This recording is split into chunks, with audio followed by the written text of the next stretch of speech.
Bismillahirrahmanirrahim. Alhamdulillahi rabbil alamin. Wassalatu wassalamu ala rasulillahi sallallahu alayhi wa sallam. Allahumma inna nasaluka rabbana alhuda wattuqa alfafa alghina. Assalamu alaykum wa rahmatullahi wa barakatuh.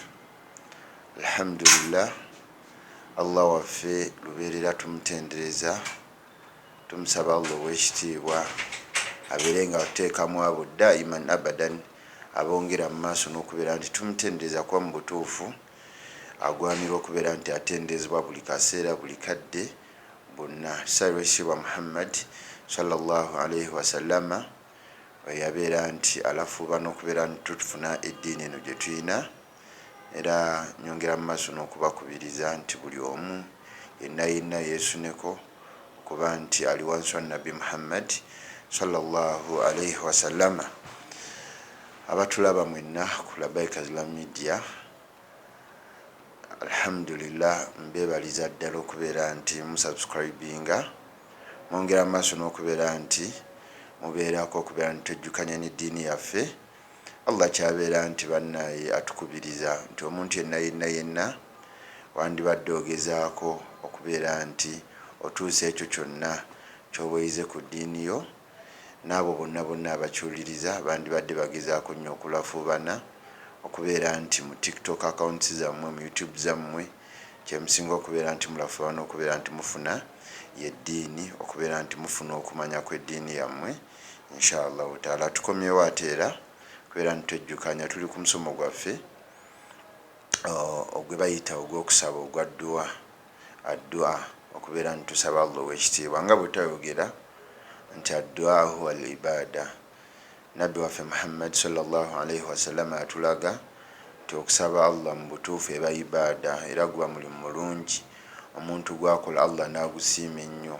Era mu hadithi gye twasembayo okubeera nti twogera ya Nabbi waffe Muhammad sallallahu alaihi wasallam gye atulaga nti mu bintu Allah byawe ebiraga nti omuntu Allah omulimu ogulaga nti mulungi nnyo, nti gwa kitiibwa nnyo, nti gwa njawulo nnyo mu maaso ga Allah, mulimu okubeera nti omuntu atuula wansi neegayira Allah okubeera nti akola ki, amusaba.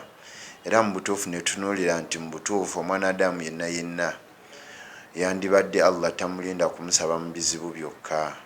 Allah tomulinda kumusaba ng'olina kye weetaaga. Allah tomulinda kumusaba, sigambye nti tomusaba ng'oli mu bizibu, sigambye nti tomusaba ng'olina kye weetaaga, olina omusaba naye Allah hatta musabe ng'oli mu biseera eby'emirembe. Ekyo kikulaga nti bannabbi bonna wallahi basabanga Allah mu mbeera yonna gye baalimu. Nabbi Muhammad sallallahu alaihi wasallama yalinga asaba Allah. We bagamba hadithi Aisha nti Nabbi waffe Muhammad sallallahu alaihi wasallama kana akumu layla, tiyabeera nti ayimirira ekiro kiramba paka ebigere bye byatuuka okubeera nti bizimba, naye nga kyokka asaba, ng'asaba Nabbi waffe Muhammad sallallahu alaihi wasallam. Ate nga tumumanyi nti khayru khalqillahi kullihim, kyekitonde ekisinga ebitonde byonna. Nabbi waffe Muhammad sallallahu alaihi wasallam yoyo kad gufira lahu ma taqaddama min dhanbi wa ma ta'akhkhara, Allah ali amusonyiwa dda amazambi ge abeera nti akulembeza okukola. Nabbi yali wanjawulo nnyo, khulquhul Qur'an, emisazi al Qur'an, yali wa kitiibwa nnyo. Tosobola gamba nti yali asaba bitiibwa, yali olredde wa kitiibwa nnyo, yali olredde wa mirembe nnyo, yali olredde musajja mugagga nnyo. Ni Allah teyaleka okubeera nti yegayira Allah okubeera nti amusaba mu mbeera yonna. Banne okusaba tulina okimanya nti okusaba kwennyini Allah, kubanga Katonda Adamu alaihi salam, ffenna kyova olaba nga omuntu bamuyita mwana Adamu, ffenna tuli baana ba Adamu alaihi salam. Naye Allah atonda Adamu alaihi salam, ebyatuukawo twabitegeera mu kubeera nti Allah amutonda n'omukono gwe n'amuteeka mu jjana, lwamala omuteeka mu jjana history nga bweri. Adamu alaihi salam n'abeera nti yasobyanga ye, Allah ng'alina okumujja mu jjana amuteeke ku nsi. Naye Allah ku bimu ku byatulaga byatugamba mu suratul Baqara, fatalaqa Adamu min rabbihi kalimatin fataba alayhi innahu huwa tawwabur rahim. Allah yafuna ebigambo ebyokwenenya ebigambo ebyetagisa okubeera nti adamu alaihi salaamu abyogera ngaebyo ebigambo ebyo nabeera nti ye kennyini yabimuyigiriza adamu alaihi salaam kalimati fataba alaihi. adamu nabeera nti abyogera nabyo era adamu yatuula wansi nabeera nga yegayira allah ne hawa nebegayira allah. allah nabeera nti abasonyiwa era ebigambo ebyo biri mu suratul arafi ndowooza. allah yagamba rabbana zalamna anfusana wa in lam takfir lana wa tarhamna lanakunanna min alkhasirin. oyo adamu alaihi salaamu yasaba bannaye edduwa okusaba kukulu nnyo. wantulaba adamu alaihi salaamu bannabbi bonna bonna tandikireko adamu alaihi salaamu yasaba allah tayi allah rabbana zalamna anfusana ayi allah mazima ddala nze tulyazamanyiza emyoyo gyaffe. ku ebiseera ebisinga omwana adamu yenna wallahi allah mubutuufu yakutonda ngaera okakasa bukakasi era owulira omuntu nga yakakasa huwa alladhi yutimni wa yuskini. allah yamunywesa era yamuliisa omuntu era afuna ekintu agamba alhamdulillah allah yebale kundiisa allah yebale kunywesa allah yebale kumpangaza allah yebale kumpa kino. huwa alladhi yutimni wa yuskini faidha maritu fahuwa ashfini. allah era woba olwadde yakonyera omuntu abeerawo ngaawonye nagamba allah yebale kumponya allah yebale kumpa bulamu allah yebale. so omuntu yenna oba otegedde aya eri wama khalaktu ljinni wal insi illa liyabudun ti allah atonda abaana adamu kuno kunsi kubeera nti tumusinza tumugondera tuli baddu ba allah kyolanga ye kennyini yatuyitanga ya ibadi ya ibadi ya ibadi. so omwana adamu yenna wandibadde omanya nti mubutuufu ensobi yonna yonna gyoba oguddemu okeerewa okusaala okgenda mu bwenzi okubba okugwa mu riba okola ezambi lyonna lyonna okubeera nti ojemera bakadde byo okutulawo oluganda okulwawo okubeera nti okyayira ku balwadde lyonna ezambi lyoba oyingiddemu manya olyazaamanya mwoyo gwo. kyoba olaba nga bagamba rabbana zalamna anfusana wa in lam takfir lana wa tarhamna. ndowooza owulira ayi allah tulyazamanyiza emyoyo gyaffe wa in lam takfir lana wa tarhamna ayi allah gw'otaabeere nti otusonyiwa wa in lam takfir lana n'otusonyiwa gwe allah kuba bannaawe olabira ddala inna allaha ghafurur rahim. allah musonyi ate era musaasizi. so batandise ne era kiba kirungi nnyo nga gwe omwana adamu agala allah akusonyiwe n'otandika rabbana zalamna anfusana wa in lam takfir lana tarhamna. ayi allah mazima ddala bw'otansonyiwe bw'otansaase fa in lam takfir lana wa tarhamna lanakunanna min alkhasirin. mutuufu jja kubeeramu abo abakolaki abafaafaganibwa. so olaba ensaba eyo nabbi waffe adamu alaihi salaamu. ate allah njagala tukimanye nti nno kiba kirungi nnyo omuntu n'asaba ng'abaswalihiina abalongoofu bwe baasaba. kyolanga aliwe tuba tusaba edduwa allahumma inna nasaluka khaira ma salaka minka abduka rasuluka muhammad sallallahu alaihi wasallama. netusaba nti ayi allah tukusaba nga owekitiibwa nabbi wo muhammad sallallahu alaihi wasallama we yakusaba omudduwo era osobola okusaba nga baswalihin bwe basaba allah owekitiibwa ng'ababaka bwe basaba nga allah owekitiibwa kuba abalongoofu bannayi ababaka baali balongoofu. allah ali tasobola kubeera nti asiima arisaala obubaka bwe okubeera nti yasookanga kubeera nti abuteeka mu bantu betukakasa nti balongoofu abagenda okubeera nti bagondera ebiragiro bye. so mu mbeera yonna omuntu yenna yenna waba asabye bw'atyo rabbana zalamna anfusana wa in lam takfir lana wa tarhamna lanakunanna min alkhasirin. ayi allah bw'otatusonyiwe n'otusaasira naawe osobola okubeera nti oba agudde mu zambi lyonna. kuba ffenna abaana adamu wallahi tuli menti okubeera nti tukola ki tusobola okwonoona osobola okugwa mu zambi lyonna. era ebiseera ebisinga omuntu abeeraawo neyeewuunya ekintu naye nga ate tekyetaaga kubeera nti yeewuunya nakyo n'agamba ono yakoze kino ono yakoze kino. yahe ogwogamba yakoze kino muddu muntu. allah kyobola nga agamba ya ibadi yasooka natuyita ibadi abange mwe abaddu bange ate nga ffenna tuli baddu ba allah ffenna tuli baddu ba Allah. So omuntu yenayina nga Allah amaze okugamba ya ibadi abange mu abaddu bange mu hadithi al-Qudus innakum tukhtuuna billaili wannahari, mazima ddala mwenna mwonoona emisana n'ekiro. Tosobola kubeera nti wejjamu ogambe nti nze soonoona, nze sobola kwonoona, nze sobola kugwa mu zambi lyonna. Mwanadamu yenayina osobola okugwa mu zambi, naye asobezza omulungi agudde mu zambi omulungi oyo ategeera naddayo nasaba Allah nga yetugambye Adamu alayhi salam naye basaba Allah rabbana galamna anfusana wa illam taghfir lana tarhamna lanakunanna minal khasirin. Kyolanga Nabbi Muhammad sallallahu alayhi wasallam mu dduwa ze yayigiriza Abubakar Siddiq radiyallahu anhu mwalimu eyo egamba Allahumma inni zalamtu nafsi dhulman kathira faghfirli fa innahu la yaghfiru dhunuba illa anta. Allahumma, kuba Abubakar yajja Nabbi Muhammad sallallahu alayhi wasallam era kitulaga bannaye mutuufu ebiseera ebisinga abaana Adamu mukwatibwa ensonyi, naye tukwatibwa nsonyi gamba kunoonya ngeri gyogenda kusabamu Allah kusonyiwa ezambi lyonna. Ezambi tetugambye nti no gye oligamba esseekawo oba oligamba omuntu, wabula gwe kennyini tuula oyige butya bwensaba Allah ng'abalongoofu bwe baasaba. Ono Abubakar Siddiq radiyallahu anhu eyali ne Nabbi Muhammad sallallahu alaihi wasallam ebiseera bye byonna, eyangaala ne batuuka basahaba okubeera nti bambaya ne bagamba ono yalina okuba khalifa olw'engeri Nabbi waffe Muhammad sallallahu alaihi wasallam gye yamukwatamu, gye yamuyisaamu n'engeri omwanju Nabbi gwe yamulaga eri basahaba bonna.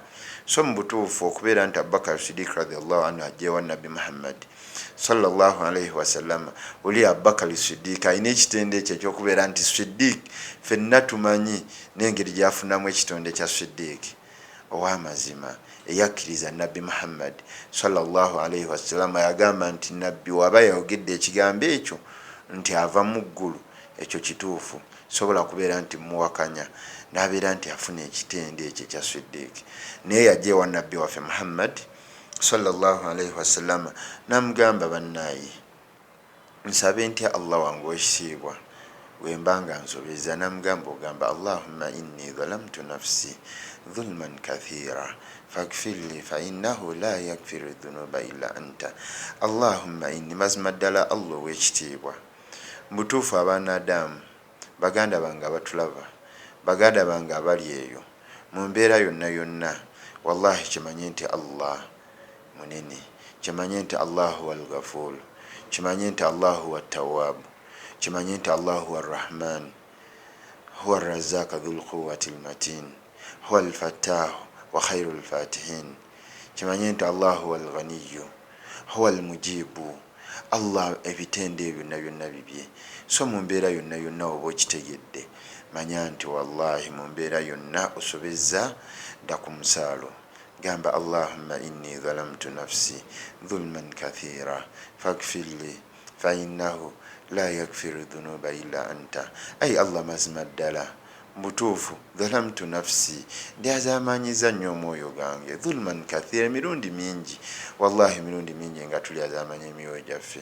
Abaana Adamu singa tumanye tebasobola kugamba nti nno ye mukamawo ye yakutonda yakuwadde amaaso, nga wallahi otambulako n'olaba abantu abazibe, otambulako n'olaba abantu abatalina magulu, otambulako n'olaba abantu abeetaavu, otambulako kyova olaba Nabbi yatukubiriza nnyo amarana biyadatil marid. Gendako mu ddwaliro olaba abantu wallahi abatakyalina mikono, olaba abantu abatakyalina bigere. Genda gwe kennyini lambula ku balwadde, osanga abasiraamu abamu wallahi ng'agenda mu mwaka mulamba mulwadde, agenda mu myaka 10 mulwadde.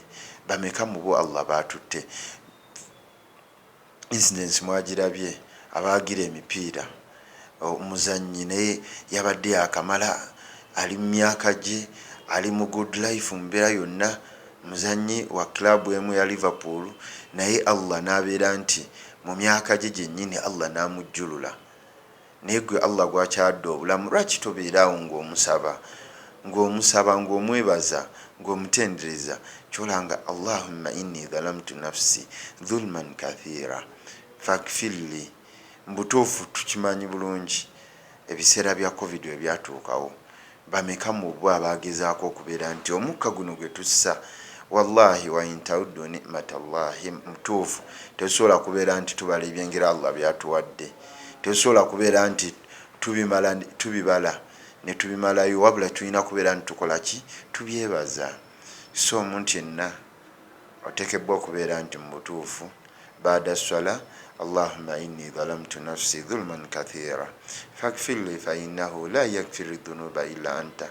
Ai Allah nsonyiwa, la yaghfiru dhunuba illa anta, tewali asonyiwa mazambi okujjako gwe. Allahu wal ghafurur rahim, Allah yagenda okusonyiwa era obeera okakasizza, obeera odi ku kye bayita afdalul ibada. Twagamba nti mu butuufu omuntu yenna wallahi n'otegeera nti nsobezza nodda ku musaalo n'osaala Allah kimusanyusa nnyo.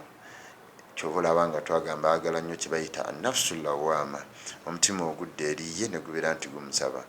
Bannabbi bonna bwe batwe bakola, abadde nabbi Adamu alayhi salaam, nabbi waffe Ibrahimu alayhi salaam, jjajja waffe nabbi Ibrahimu alayhi salaam yasabanga Allah mu mbeera yonna nga amaze okukola omulimu gwonna.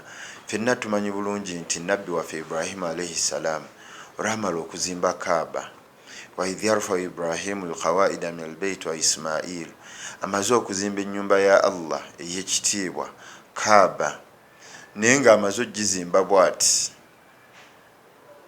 akoze omulimu mulungi nnyo. Amaze okuzimba Kaaba yazzaako ki, rabbana taqabbal minna, bali ne mutabani we Ismail alayhi salaam ne bagamba rabbana taqabbal minna innaka anta samiul alim. So mu butuufu bannaye ebiseera ebisinga omuntu abeeraawo wallahi Allah yeetaaga okusaba oba okoze omulimu mulungi. Kyobola nga twagambye Allah musabe n'oba ng'oli mu kaseera ak'emirembe n'oba omaze okukola omulimu gwonna omulungi. Mala eswala, ebiseera ebisinga ennaku zino omuntu amala eswala n'assukawo obusituzi, sigala ng'osaba Allah rabbana taqabbal minna innaka anta samiul alim. Omuntu amala omulimu gwonna omulungi, omuntu ava mu hijja nga twavudde mu hijja, yenna yavudde mu hijja olina sigala ng'osaba Allah rabbana taqabbal minna innaka anta samiul alim. Osaddaase weyongera okusaba Allah rabbana taqabbal minna, ai Allah kkiriza omulimu guno gwenkoze, innaka anta samiul alim. Mu mbeera yonna yongerayo mu maaso n'asaba rabbana waj'alna muslimaini lak wa min dhurriyatina ummatan muslimatan lak wa arina manasikana wa tub alayna innaka anta tawwabur rahim. Nabbi Ibrahim alayhi salaam asaba Allah, ai Allah tunywereze mu busiraamu nze n'omwana wange Ismail alayhi salaam. Banna okubeera omusiraamu kyengera. Ebiseera ebisinga omuntu azaalibwa musiraamu wallahi n'atakimanya nti kyengera, era tokkirizibwa kuba nti olaba omusiraamu muno n'ogamba osi musiraamu. Inna ddiina inda Allahi l'Islam, mazima ddala eddiini Allah gy'amanyi maaso ge y'eddiini y'obusiraamu. Era kyova olabanga nabbi waffe Allah yennyini yatukubiriza ya ayyuhalladhina amanu, abange mmwe abakkiriza, okufa tekubeera nga kubatuukako okujjako nga wala tamutunna illa wa antum muslimun. Ya ayyuhalladhina amanu taqullaha haqqa tuqatihi wala tamutunna illa wa antum muslimun. Titemutuukibwako okufa okujjako nga muli abaki, abasiraamu.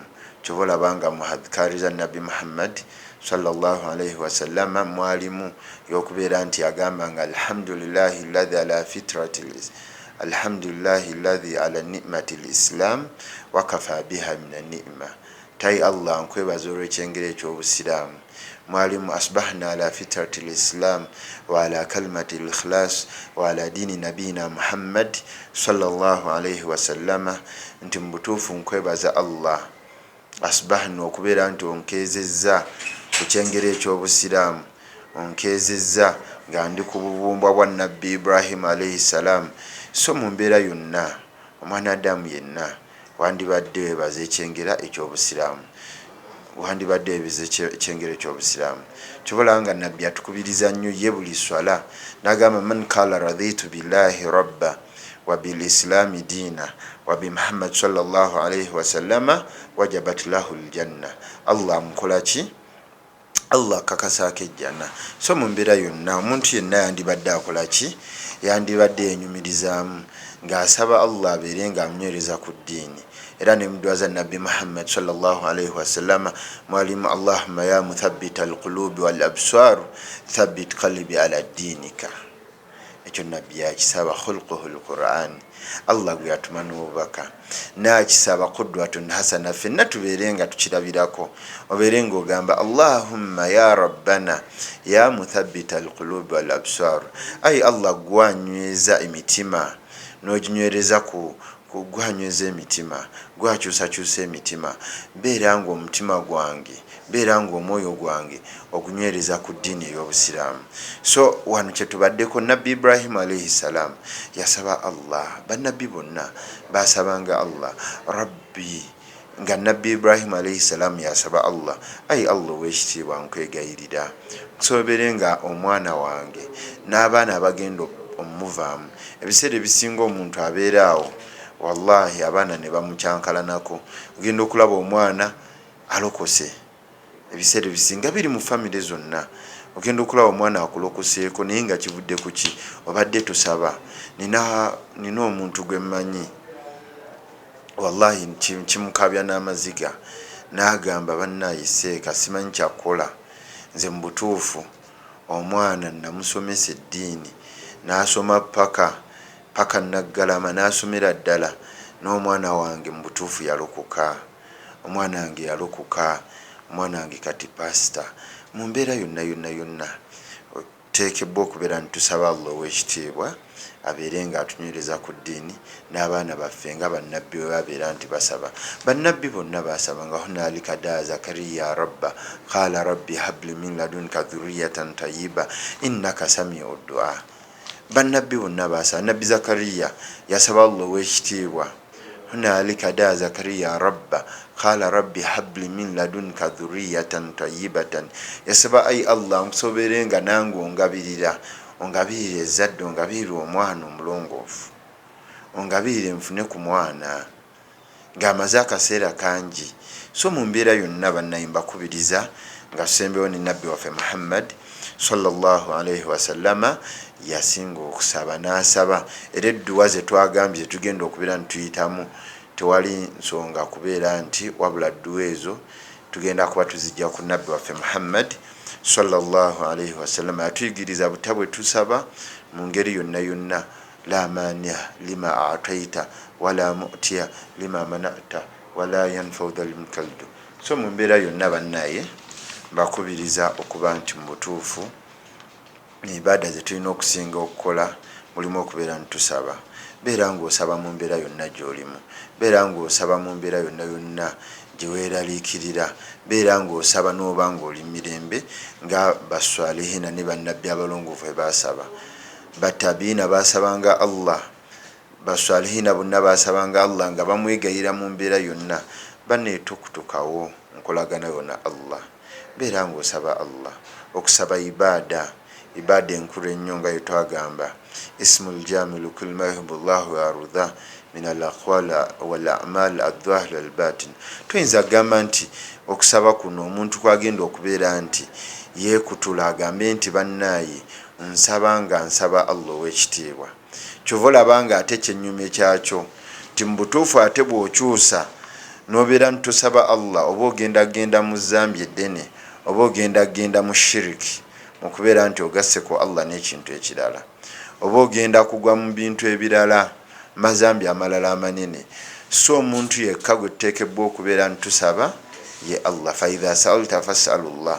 Kyova olabanga bannaye obanga oli musiraamu, obanga oli mu mbeera yonna omusiraamu wenna weesiimye nti gwe tekikwetaagisa kubeera nti ogende ewa sheekh yenna, ogende ew'omuntu yonna omubulire nti nze naakakola ezambi lino ne lino, ogambe nti nze nayenze, nze nakoze kino ne kino, nze nkola kino ne kino. Abadan, wallahi togenda kukola ekyo. Wabula ky'olina okukola amazambi go gakube Allah. Innama ashku bathi wa huzni ila Allah. complain your grief to Allah. Just complain to Allah, don't complain to anyone. As in kyonna kyonna ensonga zo zonna wafawidh umurana ila Allah inna Allaha basirun bil ibad. Ensonga zo zikwate nga bw'ozikwata obeere ng'ozitwalira Allah, wallahi ajja zimala. Embeera yonna yonna yonna gy'oyagala gy'olimu, ebikunyiga, ebyetaago byo, ensonga zo zonna zikwate, beera ku musaalo obeere nga ozisaba Allah. Kyova olaba nga Allah asindika Jibril ng'emugamba nabbi wa Muhammad sallama, eno tuyiseewo okulaga, ya Muhammad wange, gwe Muhammad wangaala nga bw'owangaala, yagala yenna gw'oyagala, yagala yenna gw'oyagala, kuba saa yonna yonna ogenda kufa. Naye nemugamba fa'lam anna sharafu lmumin qiyamuhu billayl. Lwaki ekitiibwa ky'omukkiriza kuyimirira kiro? Kuba mugamba nkiriza kubeera nti omuntu ayimirirako ekiro. Kuyimirira kiro kukola kikusaba. Fa'lam anna sharafu lmumin qiyamuhu billayl, kubeera nti omuntu ayimirira ekiro. Oyimiridde ekiro kukola ki? Kusaba Allah ow'ekitiibwa. Osaba otya Allah? Bannaye ebiseera ebisinga abantu babeeraawo n'abeera nti talina budde busaba Allah. Naye gwe yimirirako ekiro ogambe nti ekiro kyange ngenda kubeera nti nkimalako nga nsaba Allah ow'ekitiibwa amayire ekizibu kino, wallahi ogenda kukeera ku makya ng'ekizibu akikoze eki, akikumalidde. So abalongoofu bwe batwe basaba mu mbeera yonna. Banne mbakubiriza, kyobola nga mbadde ku pointi egamba nti bannaye kyenyume kyakyo oba tusabye Allah n'osaba ekitonde oba n'osaba ekintu ekirala ekitali Allah, obeera okuzaata ezambi. So omuntu yenna yenna olina kusaba Allah, wabula osobola okusaba Allah gondiza omuntu gw'osuubira nti asobola okukuyamba mu mbeera eyo gy'okola ki, amukugondeza omuggyeko by'omuggyako, naye ng'era ososaani kusaba Allah ow'ekitiibwa. Wabula tosobola kubeera nti osaba omuntu nti nkusaba gwe ompe obugagga, nkusaba gwe ompe ezzadde, nkusaba gwe ompe omwana omulongoofu, nkusaba gwe ompe kino ne kino, wabula byonna oteekebwa bisabaani Allahu jalla ala, kuba mu butuufu ya deserving okubeera nti obimusaba. Wa huwa al-khaliqu al-makhluqati, yatonda ebitonde byonna byagala okuyitamu oba byagala okubeera nti ofuna. Inshallah tugenda tunulirayo buto omuntu bw'asaba Allah. Ebiseera ebisinga omuntu ebintu byonna byonna bibaako embeera omuntu gy'alina okuyitamu. Allah togenda kujja direct kubeera nti omusaba nga tutegedde butabo olina musaba. Kye bayita al adabu, empisa, shurutu adabu, obukwakulizo oba obulombolombo omuntu bw'ayitamu n'empisa z'ayitamu ng'asaba Allah, ze tuyita shurutu adabu dua. Obulombolombo n'obukwakulizo omuntu bw'ayitamu okusaba Allah okubeera nti amwanukula. Bangi muffe tubeerawo ne tugamba bane nasaba Allah nensaba kino, nagenda nensaba kino, naye paka kati sikifunanga. Naye nga obulombolombo n'obukwakulizo n'empisa ezo olina okubeera nti oyitamu okusaba Allah, twabeera nti oziconsideringa. So atulaba yenna inshallah taala tugenda tunira obulombolombo, empisa omuntu zandibadde ayitamu okubeera nti asaba Allah, okubeera nti amwanukula. Ekisookera ddala al-ikhlaasu fiihi. Omwanadamu yonna alina okukimanya dua nti okusaba Allah ibaada, nal ibadaati, zimu ku ibaada za Allah ennungi ennyo zaagala era ez'ekitiibwa ewa Allah.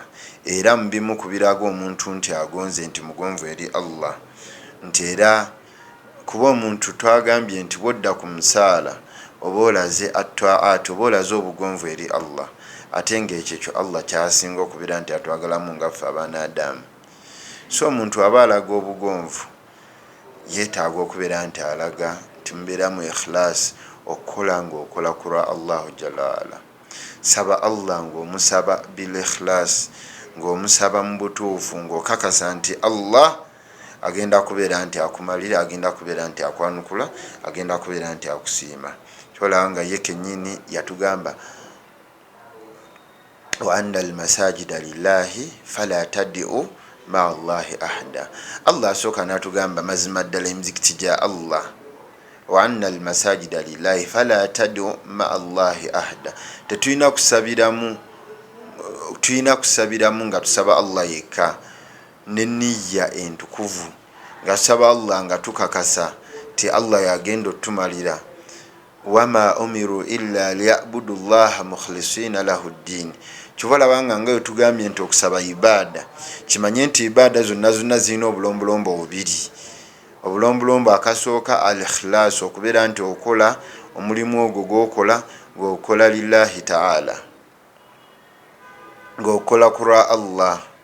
Wama umiru illa liyabudu llaha mukhlisina lahu ddin. Omulimu ogwo gwenkola onkola kura Allah, onkola Allah kunsiima.